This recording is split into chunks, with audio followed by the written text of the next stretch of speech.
Bari mu yi magana akan irin tsarin shugabancin da marigayi Dr Yusuf maitama dan masanin Kano, inda a guraren taro da yawa yake shawartar al'ummarmu da a yi tsarin irin wannan shugabancin.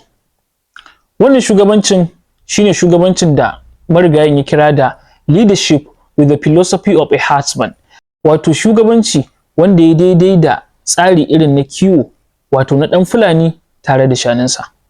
Idan muka yi duba da tsari irin na shugabanci tsakanin Dan Fulani da shanu, za mu ga cewa wannan Bafulatanin yana gaba ne, su kuma shanun suna bin sa a baya. Wato ba wai ya tsaya a bayan shanun bane yana ingiza su, yana kaɗa su, sai dai yana gaban shanun ne yana musu jagoranci. Kuma duk inda yayi za su bi shi, in ya tsaya za su tsaya, in ya tafi za su tafi, ba sa taɓa yi masa gardama.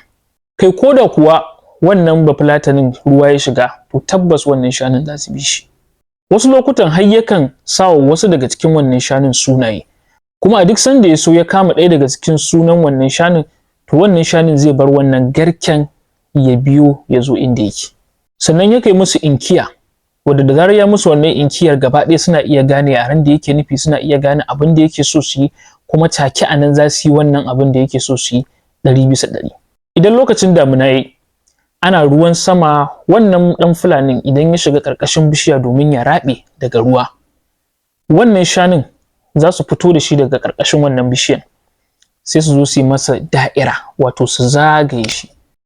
Manufarsu anan shine kada tsawa ta zo ta cutar musu da wannan shugaban nasu, wannan jagoran nasu, wanda yake kula da su, wanda kuma yake ba su kariya a kowane lokaci, domin haka ne yasa su ma kuma suke son su ba shi kariya a kowane lokaci.